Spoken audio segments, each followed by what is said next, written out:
Video देखने वालों को नमस्ते।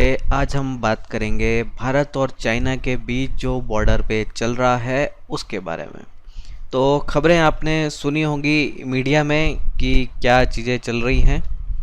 अब ये पूरा जो सीन शुरू होता है वो शुरू हुआ था सिक्किम में, जो नाकुला है वहाँ पे एक क्लैश हुआ था। उसके बाद से वहाँ पे जो है हाथापाई हुई थी, पत्थरबाजी हुई थी, जिसमें जो है 7 चाइनीज़ सोल्जर्स जो हैं वो काफ़ी इंजर्ड हुए थे और भारत के 3 हुए थे। तो भारत के 3 और चाइना के 7। तो उसके बाद से ही जो है चाइना शायद कोई और बदला लेने की सोच में था। तो उसी को एक्सटेंड करते हुए चाइना ने जो है लद्दाख में जो है अब नया बखेड़ा खड़ा किया। तो अभी अगर हम इसके कारणों को जाने कि क्यों जो है इस समय चीज़ें ऐसी चल रही हैं, तो हम सब जानते हैं कोरोना वायरस के कारण जो है बहुत सी समस्याएं, अंदरूनी समस्याएं जो है कई देशों के लिए बढ़ गई हैं। अब ऐसे देश जो है ऐसी सिचुएशन में जहां डेमोक्रेसी नहीं होती है उनके लिए बड़ा आसान होता है कि बाहर से युद्ध का एक माहौल खड़ा कर दिया जाए, जिससे जो है जो हमारे अंदर की जनता है उसका ध्यान जो है कहीं और भटकाया जा सके।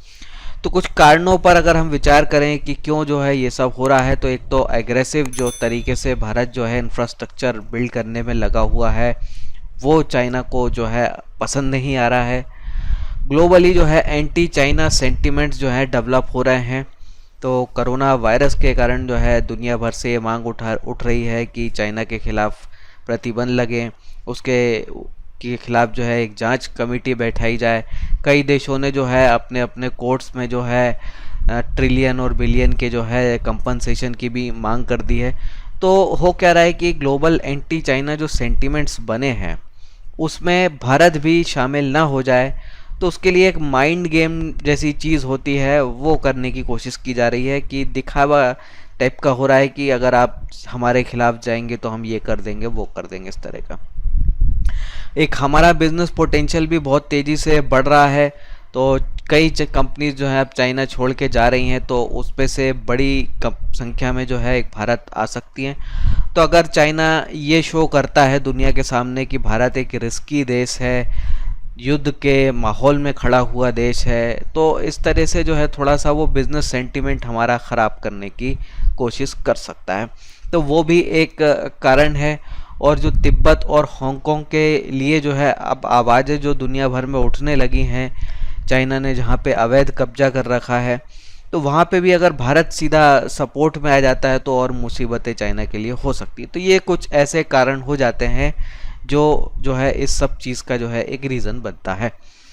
अब सबसे बड़ा कारण जो है जो चाइना को काफ़ी जो है परेशान कर रहा है वो है हमारे तरफ से जो बॉर्डर पे इंफ्रास्ट्रक्चर बनाने का काम हो रहा है वो।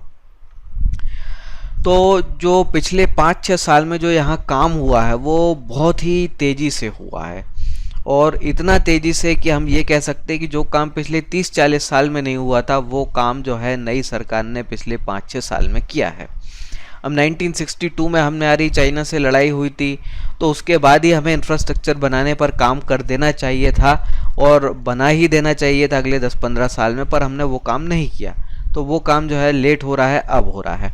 तो ज़रा हम कुछ चीज़ों पर देखें तो एक 430 मीटर का बड़ा ब्रिज जो है वो बन के तैयार हो चुका है ईस्टर्न लद्दाख में। काफ़ी ऊंचाई पर जो है ये ब्रिज है, और इसके कारण जो है भारतीय सेना को बॉर्डर पर पहुंचने का जो टाइम है वो आधे से भी कम हो चुका है। इस समय जो है 73 स्ट्रेटेजिक रोड जो है उनको बनाने का प्लान चल रहा है, जो कि वाजपेयी जी के समय अप्रूव हुई थी, लेकिन बीच की सरकार ने जो है उस पर काम नहीं किया। तो उसमें से अभी 61 पर बड़ी तेज़ी से काम हो रहा है। 35 जो है वो कंप्लीट भी हो चुकी हैं। तो पिछले 6 साल में 35 सड़कें जो है पूरी तरह बन गई हैं, ये बड़ी बात है। और 11 और जो है इस 2000 एंड तक जो है बन के तैयार हो जाएंगी, और 2022 तक जो है 61 की 61 पूरी जो है बनाने का जो है लक्ष्य रखा गया है। तो ये सारी चीज़ें जब तैयार होंगी तो हमारी जो फोर्स मोबिलाइज करने की कैपेसिटी है वो बहुत बढ़ जाएगी, और ये कैपेसिटी चाइना से ज़्यादा बेहतर हो जाएगी, क्योंकि चाइना के साइड वाला जो एरिया है वो एक तिब्बत का पठारी इलाका है। वहाँ पे हिमालय खड़ा हुआ है, वहाँ पे माउंट एवरेस्ट जैसे पहाड़ हैं। तो उधर इतनी अच्छी मोबिलिटी करना पॉसिबल भी नहीं होगा, लेकिन हमारे साइड जो है ज्योग्राफी फेवरेबल है, तो हमारे लिए इतनी मुश्किल नहीं है जितनी चाइना के खिलाफ है। कुछ और नई चीज़ें जो हम कर रहे हैं वो फॉरवर्ड एयर बेसिस की संख्या हम बढ़ाते जा रहे हैं। तो ये नई सरकार आई तो उन्होंने अरुणाचल के एरिया में जो है बड़ा एयरबेस एयरफोर्स के लिए एक्टिवेट कर दिया, लद्दाख के लिए कर दिया। तो वहाँ पे हम कैपेसिटी को बढ़ाते जा रहे हैं कि हम और बड़े बड़े फाइटर प्लेन लैंड कर सकें, बड़े ट्रांसपोर्ट प्लेन लैंड कर सकें और ज़्यादा से ज़्यादा वहाँ प्लेन ऑपरेट कर सकें। इसलिए जो है हमारा कैपेसिटी बढ़ाने का काम जो है बड़ी तेज़ी से चल रहा है। तो ये भी जो है चाइना जो है पसंद नहीं कर रहा है। साथ में जो है कुछ और भी हमारे प्लान है जहां काम अच्छा नहीं चल रहा है, वो है रेलवे वाला। तो 14 स्ट्रेटेजिक रेलवे लाइन भी हमारा वहां पे डालने का प्लान है। तो 9 लाइनें जो है हमें चाइना के एरिया में डालनी है। 2010 में जो है ये अप्रूव किया गया था पर काम शुरू नहीं हुआ। तो यहाँ पर इस सरकार के समय में भी अभी कुछ खास विशेष प्रोग्रेस नहीं हुई, पर ये भी हमारी चेकलिस्ट में है। तो ये जब हमारा कंप्लीट होगा तो बड़े जो वेपन हैं, बड़ी मशीनरी है, वो भी हम जो है इजीली ले जा सकेंगे, टैंक्स वगैरह इस तरह के। तो ये जो सारी चीज़ें डेवलपमेंट हो रही हैं, अब इससे इतना तो तय है कि हम बड़े मजबूत हो रहे हैं। अब इस मजबूती का मतलब ये नहीं है कि हम जो है चाइना से लड़ने की तैयारी कर रहे हैं। लड़ने की तैयारी हमारा इरादा बिल्कुल नहीं है और चाइना भी ये जानता है कि हमारा ये सब करने का इरादा लड़ने का नहीं है। पर क्या होता है कि जब आप मजबूत होते हैं, तो जब आप टेबल पर बैठते हैं बातचीत करने के लिए, तो आपकी बात में वज़न होता है। वहीं अगर आप कमज़ोर होते हैं मिलिट्री के साथ, इकोनॉमी के साथ, तो जब आप टेबल पर बैठते हैं बातचीत करने के लिए, तो आप हमेशा जो है दब के रहते हैं। तो वो जो बैलेंसिंग एक्ट है, वो अब जो कि पूरी तरह से चाइना के पक्ष में होता था, अब स्थिति बदल रही है। तो अब वो वाली बात नहीं रही कि 1962 में चलता था कि कुछ भी तुम करोगे और हम जो चुपचाप सहन कर लेंगे। तो वो अब चीज़ें नहीं चल रही हैं। तो हमने जो है डोकलाम के केस में ये दिखा दिया कि हमने चाह लिया है कि अब 1 इंच भी आगे नहीं बढ़ोगे तो मतलब नहीं बढ़ोगे। तो हमने वो एग्रेशन जो है चाइना को वहाँ दिखा दिया था कि हम किसी भी हद तक जो है जाने के लिए तैयार हैं अपनी सुरक्षा के लिए।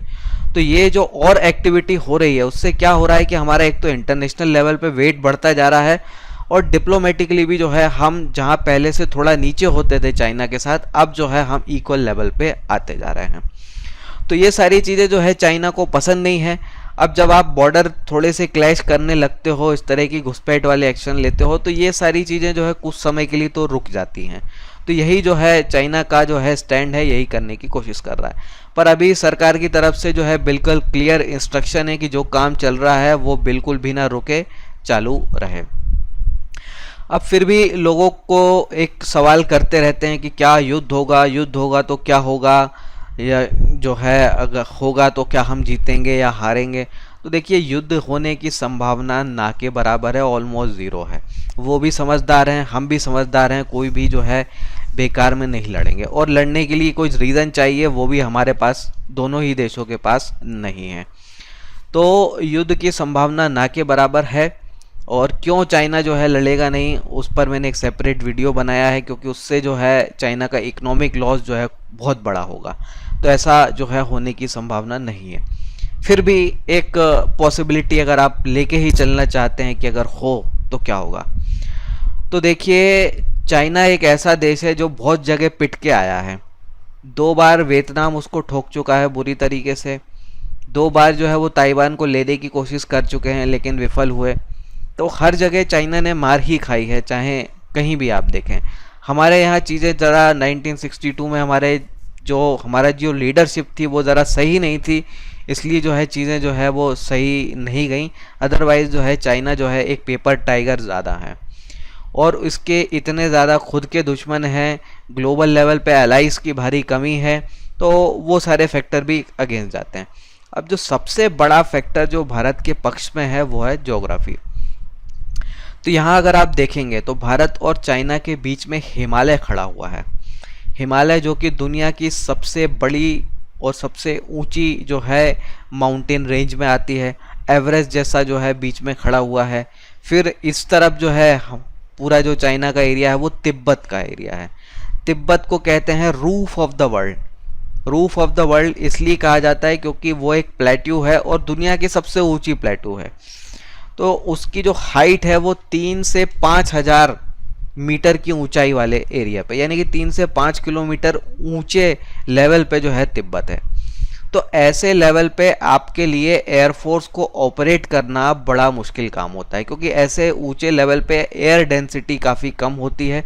तो आपके जो फाइटर प्लेन हैं वो फुल कैपेसिटी के साथ ऑपरेट नहीं कर सकते।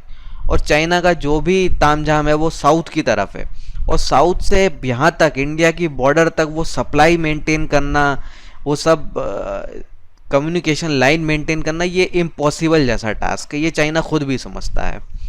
और अगर हम देखें तो इस जरा नक्शे को हम देखें तो चाइना के कहाँ कहाँ हैं, तो एक जो है यहाँ ऊपर है जिनजियांग प्रांत में, जहाँ से अभी जो है वो लद्दाख में जो है प्रॉब्लम खड़ी कर रहा है।